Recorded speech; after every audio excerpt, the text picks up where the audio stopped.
పెంచడమో, లేకపోతే తక్కువ చేసి మాట్లాడడమో చేస్తారు గానీ, నాకు నచ్చదు. ఎందుకంటే నేను దాదాపు 40 ఏళ్ళు ఇండస్ట్రీలో ఉన్నా.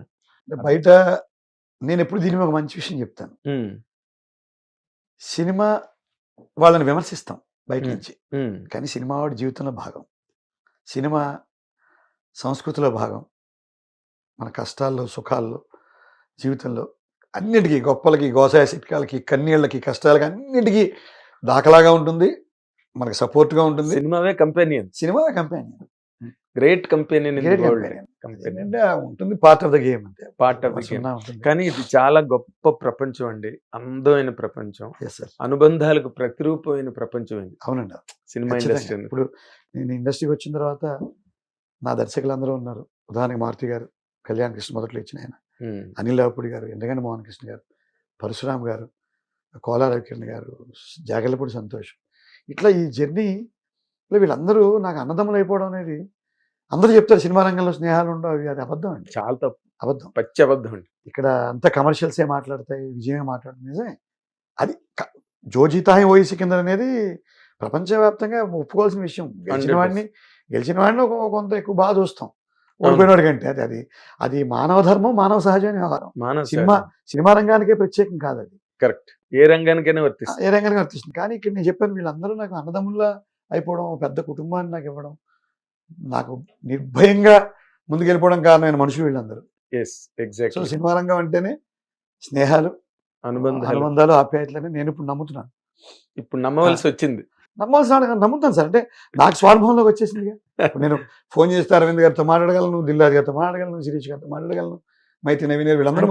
అంటే ఇందులో మీ కెరీర్ కి సంబంధించినంత వరకు, లేదా మీ కేస్ స్టడీకి సంబంధించినంత వరకు, మీరు పెద్దవాళ్ళతో మాట్లాడడం అనేది మీకు ఉద్యోగపరంగానే వచ్చిన ఒక హోదా. ఇప్పుడు అదే ఇక్కడ కూడా ట్రాన్స్లేట్ అయ్యి అదే స్టేటస్ కో ఇక్కడ కూడా మెయింటైన్ అవ్వడం అన్నదే ఇక్కడ మీది కెరీర్ లో మ్యాజిక్. అంతే సార్. మ్యాజికే సార్. మ్యాజిక్. నేను ఎప్పుడు నాకు అనిపిస్తుంటుందండి, ఎందుకంటే గవర్నమెంట్ అఫీషియల్ గా ఒక డిస్ట్రిక్ట్ అడ్మినిస్ట్రేషన్ లో చాలా కీ పొజిషన్ లో, హెల్మ్ ఆఫ్ ది అఫైర్స్ అంటారు చూడండి, అలాంటి దానిలో నుంచి మీరు సినిమా రంగంలోకి ఒక్కసారిగా వచ్చినప్పుడు ఏదో నీళ్ళల్లోంచి చేపను తీసి బయటపడేసినట్టు అనిపించలేదా మీకు? చిన్న సఫికేషన్ అయితే ఉంది. కానీ ఎప్పుడు నేను నా జీవితం మొత్తం నేను వైఫల్యాల పుట్ట నా life. It is I was a bundle of failures. Civil services interviews పోతాయి, గ్రూప్ 1 ఇంటర్వ్యూ పోతుంది, డైరెక్ట్ ఐఏఎస్ రాదు, దగ్గర దాకా వెళ్తా. అంటే ఎప్పుడు వైకుంఠపాడులో లాస్ట్ పామే కరుస్తుంది నన్ను. విచిత్రంగా ముందు చిన్న పాములు ఎప్పుడు కరవు, ఎప్పుడు లాస్ట్ పామే. గ్రూప్ 1లో డిఎస్పీ వస్తే, ఇప్పుడు రంగనాథ్ గారిది నాది ఒక బ్యాచ్, నేను డిఎస్పీ తీసుకోలేదు. It's a fact. మరి అందరూ ఐజీగా అదే చెప్తున్నాను, ఎప్పుడు ఆఖరి పాము కరుస్తుంది నన్ను. అయితే నేను ఎప్పుడు దుఃఖంలో లేను. ఇది పిల్లలందరికీ, యంగ్స్టర్స్కి చెప్పాలనుకుంటాను. ఎప్పుడు దుఃఖంలో ఉన్నాను నేను. దుఃఖం అనేది నా జీవితంలో నాకు దరి చేరదు. అప్పులు పాలైపోయిన, ఆర్థికపరమైన చిక్కులు వచ్చిన, కెరీర్ పరంగా ఇటువంటి భయంకరమైన నష్టాలు, ఏస్ ఇంటర్వ్యూలు 4 సార్లు పోవడం ఏంటి, అది ఎంత నష్టం. ఒక యంగ్స్టర్ ఎట్లా డీల్ చేస్తాడు? ఎప్పుడు ఇది వచ్చినప్పుడల్లా గురువుగారు గుర్తు తెచ్చుకుంటాను, సీతారామ శాస్త్రి గారిని. ఆయన ఎప్పుడు నా జీవితం అంతా నాతో, అంటే నీడని పక్కనే ఉంటాడు ఆయన, నాకు కుర్చీ చేసుకుని. ఇటేమో శివానందమూర్తి గారు ఉంటారు. గ్రేట్. వీరు ఆధ్యాత్మికమైన గురువు అయితే, లౌకికపరమైన గురువు శ్రీనివాస శాస్త్రి గారు. వేసవికి మామిడి పళ్ళు, వేసవి ఎండలు కాలిపోతున్నాయి, మామిడి పళ్ళు. సరే గ్రూప్ 1 డిఎస్పీ పోయింది, ఇంకో డిస్ట్రిక్ట్ పంచాయతీ జాయిన్ అయ్యావుగా, మీ ఇంటి పక్కడికి అది కూడా రాలేదుగా. వేసవికి మామిడి పళ్ళు. ఓహో, వాడికి వేసవేమో విపరీతం వేడిగా ఉందాక మామిడి పండు ఇచ్చింది, హ్యాపీగా ఉంటాను. వేడిగా ఉంటే ఏంటి? చలికి ముగ్గులు ముంగిళ్ళు, శీతాకాలం చలివేస్తాం, వణికిపోతున్నాం, కానీ ఎదుర్కొంటే ఆ ముంగిళ్ళు చూసి ఆనందాన్ని కూడా ఇచ్చిందిగా అదే కాలం. వర్షాకాలం తడిసిపోతున్నాం, బోర్ను కొంబురుష్టి పడిపోతుంది, కానీ అక్కడ హరివిలు కనిపించింది, ఆనందాన్ని ఇచ్చిందిగా. ఇట్లా జీవితంలో నువ్వు చూసే కోణాన్ని బట్టి దుఃఖాన్ని సబ్డ్యూ చేసేయచ్చని చెప్పాడు. సులువు అంటే సులువు జీవితం, బరువు అంటే బరువు, నీ ఇష్టం. ఇది సాధ్యమని అడిగిన రోజు ఏంటి సార్ బరువు అంటే బరువు, సులువు అంటే సులువు అని చెప్తారు. ఇక్కడ ఇంటర్వ్యూ దొబ్బింది, ఐఏఎస్ ఇంటర్వ్యూ. ఎట్ట బాధపడద్దు అంటారు మీరు, చెప్పండి. ఇప్పుడు రేపు కుర్రాడు ఎవడికో ప్రేమ ఫెయిల్ అవుతుంది, లేకపోతే ఇంకోటి కూడా ఆర్థిక పరంగా జీరోకి వచ్చేస్తాడు, ఓ మంచి దర్శకుడు గొప్ప సినిమా తీసాం అనుకుని సినిమా అట్రఫ్లాప్ అవుతుంది. బాధపడద్దు, బరువు ఫీల్ అవుతుంది ఎలా అంటారు మీరంటే, ప్రాక్టీస్ అని చెప్పాడు. మానసికమైన సాధన నేను సాధించి చెప్పాను రా అబ్బాయి అని చెప్పాడు. గ్రేట్. బరువు అంటే బరువు, సులువు అంటే సులువు. దీనివలన మీరన్న ప్రభుత్వ ఉద్యోగం ఇక్కడికి వచ్చిన, హోదాలు పోయినా, అధికారాలు పోయినా, డబ్బు నష్టపోయినా అంటే ఇక్కడ పాయింట్ ఏంటంటే ఇప్పుడు మీరు హెల్మ్ ఆఫ్ ది అఫైర్స్ లో ఉన్నప్పుడు మిమ్మల్ని చూడగానే 10 మంది పరిగెడతారు. వస్తారు. మీరు పిలిస్తే ఇంకో 100 మంది ఎస్ వస్తారు. Yes sir yes sir. అది ఒక రకమైన కంప్లీట్ అట్మాస్ఫియర్ డిఫరెంట్ అండి. ఇక్కడికి వచ్చిన తర్వాత ప్రతి వాళ్ళకి సార్ ఎస్ ఎస్ తప్పే ఉంది అంటున్నాను. మీరు స్పృహలో ఉండి వచ్చినప్పుడు మనం అంటే దీనికి కూడా అదే చెప్తున్నాను.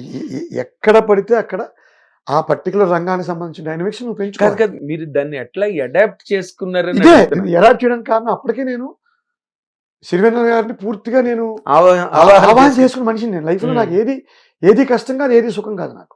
అంటే మీరు అంత స్థితప్రజ్ఞ అడగచ్చు. ఎస్, చాలా వరకు నేను స్థితప్రజ్ఞని, చాలా వరకు. ఇది ఒకరితో పెట్టి చెప్తున్న స్టేట్మెంట్ కాదు. 23 ఏళ్ల వయసులో 22 సంవత్సరాల 10 నెలలకి యూపీఎస్సీ భవనం ముందు ఒక తెలుగు మీడియం కుర్రాడు అమలాపురం నుంచి వచ్చి ఐఐటీలు, ఐఏఎంలు, ఎంబీబీఎస్లు, ఎండీలు, ఎంఎస్లతో పోటీ పడి ఫస్ట్ ఇంటర్వ్యూకి వెళ్ళి ఆ ఇంటర్వ్యూ పోగొట్టుకున్నప్పుడు వచ్చిన దుఃఖం కంటే నాకు ఏది పెద్ద దుఃఖంగా అనిపించదు. అప్పుడే శాస్త్రి గారిని డీల్ చేసేసుకున్నాను మనసులో.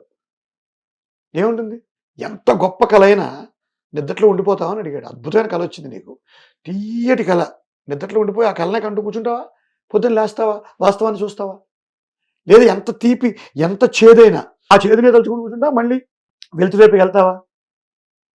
ఇప్పుడు పశ్చిమాన పొంచి ఉన్న అసుర సంధ్య సాగరాన ఈదుకుంటూ ఉదయాన్ని ఉదయిస్తుంది రాశారు. పశ్చిమాన పొంచి ఉన్న అసుర సంధ్య ఉండిపోతుందా? ఉండిపోదు. వస్తుంది. అలాగే నీ హృదయం కూడా అగ్నిగోళం లాంటిదే, అనునిత్యం పరితపిస్తూనే ఉంటుంది. నువ్వు తీసుకునే దాన్ని బట్టి. వెరీ నైస్ అండి, వెరీ నైస్. అయితే ఇప్పుడు మీరు ఇందాక నేను ఏదో అనుకోకుండా చాలా అలవోకగా మీ దాన్ని ఏమంటారు, మీ సినిమా లిస్టు చూస్తే నాకు ఆశ్చర్యం వేసింది సార్. 2024లో వడ్లమాని శ్రీనివాస్ అనే ఒక కొత్త నటుడు సినిమా పరిశ్రమకి, సర్కారు వారి నౌకరి, నా సామిరంగా, భీమా, ఫ్యామిలీ స్టార్, భూతద్దం భాస్కర్ నారాయణ, యక్షిణి, హరోంహర, భలే ఉన్నాడే, మిస్టర్ బచ్చన్, గీతాంజలి 2, ఆయ్, లగ్గం, గ్యాంగ్స్ ఆఫ్ గోదావరి, ధూమ్ధామ్, సరిపోదా శనివారం, నమో, పద్మరాగ హోటల్స్, యాడ్ అనుకోండి అది కూడా ఎల్విన్ ఫ్రెష్ బిర్యానీ యాడ్. 16 సినిమాలు సార్ రిలీజ్డ్. ఏంటి సార్ ఇది? దాంతో నా సినిమాలు రిలీజ్ నెంబర్ 89 చేరింది సార్. రేపు రిలీజ్ అవుతున్న గేమ్ చేంజర్ 90. అంటే ఏం లేదు సార్, గత 3 ఏళ్ళుగా నా కెరీర్ ఇలాగే నడుస్తుంది. అయితే ఈ సంవత్సరం ఇందులో పెద్ద కమర్షియల్ హిట్స్ ఉన్నాయా లేవా అని పక్కన పెడితే ఆయ్ పెద్ద హిట్. ఆయ్, గీతాంజలి 2, యక్షిణిలో నన్ను ఒక కమెడియన్గా ప్రొజెక్ట్ అయ్యాను. అదొక అదృష్టం. అంటే మీరు ఆయ్ సినిమాలో ఎంఎస్ నారాయణ గారు లాంటి పాత్ర చేశాను నేను. ఓకే. గీతాంజలి 2లో సీనియర్ నటులు అలీ గారిని డామినేట్ చేసే రెండు సన్నివేశాలు రాశారు.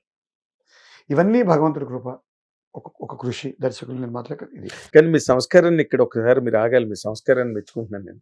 అలీ గారిని డామినేట్ చేసే సీన్లు రాశారు అన్నారే, అంతే అంతే నేను చేసాను అబ్బాయి చేయడం కాదు అని సార్. అనలేదండి. ఎంత అక్కడ గొప్ప మాట అది. ఆ సినిమాని బట్టి అక్కడ ఆ పరిస్థితి ఏర్పడింది.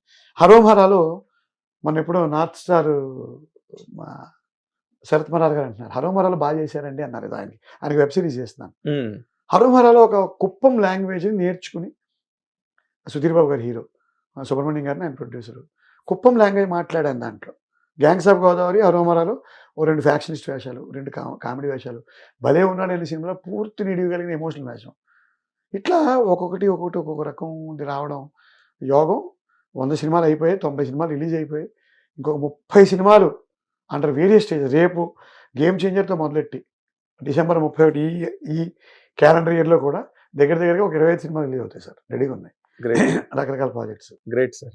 హిట్ టీవీ యాప్, ఇందులో short news, live news, entertainment shows, movies, digital magazines తో పాటు మీ జిల్లా వార్తలను కూడా ఫ్రీగా చూడొచ్చు. అంతేకాదు కేజీ నుంచి పీజీ వరకు విద్యార్థులకు స్కాలర్షిప్ కూడా అందిస్తున్నాం. ప్రతి వారం 10 మందికి లక్కీ డ్రా ద్వారా ఒక్కొక్కరికి 10,000 రూపాయలు అందిస్తున్నాం. ఇంకెందుకు ఆలస్యం, వెంటనే హిట్ టీవీ యాప్ ని డౌన్లోడ్ చేసుకుని ఫ్రీగా ఎంటర్టైన్మెంట్ పొందండి. Hit TV app. Hit TV app.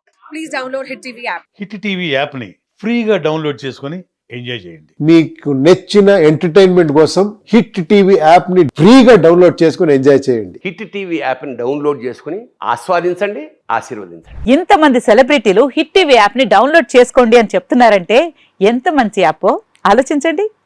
America America America అమెరికాలో చదవాలనుకునే వాళ్ళకి విశ్వసనీయమైన పేరు మన శౌర్య consultancy. UK Law 1 Year Masters. UK Law 1 Year Masters. 2 years work permit up to 5 years visa. Contact Saurya Consultancy. Contact 89851 89851.